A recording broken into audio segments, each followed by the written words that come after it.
नमस्कार मंडळी, विदर्भाची गृहिणी यूट्यूब चॅनलमध्ये तुम्हा सगळ्यांचे हार्दिक स्वागत आहे. तर आज आपण पालकची रेसिपी बनवणार आहे.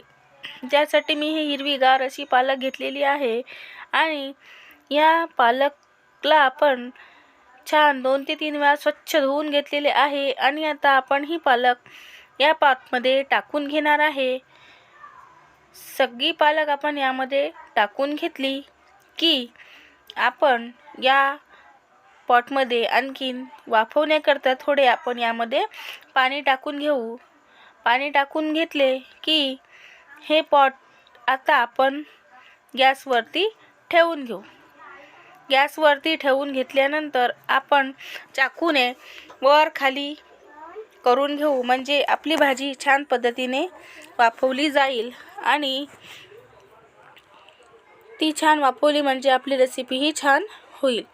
आता बघा, आपण अशी वाफवून घेतलेली आहे, तुम्ही बघू शकता. आणि पाणीसुद्धा आपले छान हिरवेगार झालेले आहे. आता आपण ही भाजी पॉटमध्ये टाकून घेणार आहे.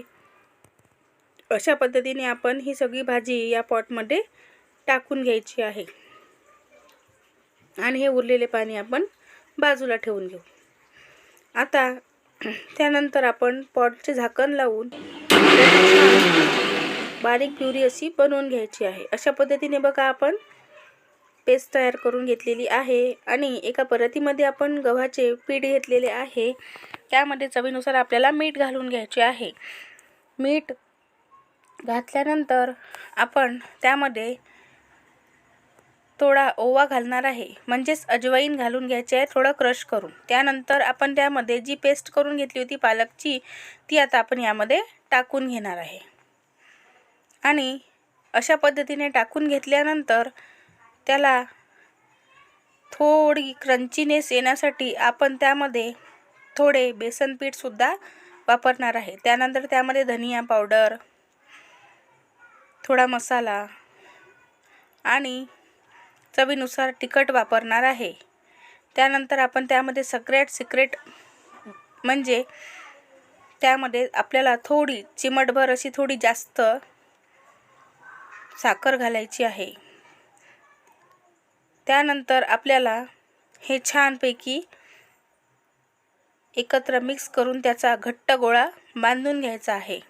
अशा पद्धतीने तुम्ही बघू शकता. त्याआधी मी त्यामध्ये एक टाकायचे राहिले ते म्हणजे तीळ, पांढरे शुभ्र असे तीळ घालायचे आहे आणि त्याचा गोळा बांधून घ्यायचा आहे. अशा पद्धतीने तुम्ही बघू शकता कसा आपण गोळा बांधून घेतलेला आहे. आणि आता आपण त्याचे छान छोटे छोटे आपण आता बॉल बनवून घेणार आहे. अशा पद्धतीने बघा, आपण बॉल तयार करून घेतलेले आहे. आणि आता आपण ते पोळपाटावरती थोडं त्याला कणिक घेऊन अशा पद्धतीने छोटे छोटे आपण त्याचे पात्या लाटून घेणार आहे. तुम्ही बघू शकता. अशा पद्धतीने बघा, मी छानपैकी पुरी लाटून तयार केलेली आहे. तर आपण अशा पद्धतीने सगळ्याच पुऱ्या लाटून घेणार आहे. आणि आपण इकडे कढईमध्ये तेल गरम करायला ठेवलेलं आहे, तर त्यामध्ये आपण आता ह्या पुऱ्या छानपैकी मस्तपैकी अशा तळून घेणार आहे. आणि आपल्या ह्या पुऱ्या बघा कशा टम्म अशा फुगणार आहे, कारण आपण यामध्ये एक महत्त्वाचा सिक्रेट म्हणजे आपण यामध्ये जी साखर घातली, त्यामुळे या पुऱ्या अशा छान फुलायला सुरुवात झालेली आहे. तुम्ही कोणतीही पुरी कशीही लाटून टाका, तुमची पुरी अशीच छानपैकी फुलून तयार वर येईल. त्यामुळे तुम्ही अशा पद्धतीने ही रेसिपी नक्कीच बनवून बघा, तुमची पुरी अशीच तयार होईल. आणि अशा पद्धतीने बघा, आपण पुरी छानपैकी तळून घेतलेली आहे. आता आपण अशाच पद्धतीने सगळ्या पुऱ्या तळून घ्यायच्या आहे. तुम्ही बघा, सगळ्या पुऱ्या आपल्या कशा छान फुलून राहिलेल्या आहे. आता ही पण आपण काढून घेऊ.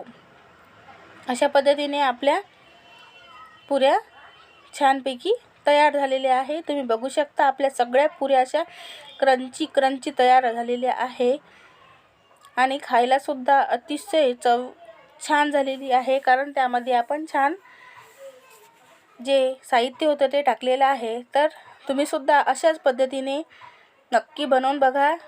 तुमच्या पण पुऱ्या अशाच पद्धतीने तयार होईल. आवडल्यास लाईक, शेअर, सबस्क्राईब करा.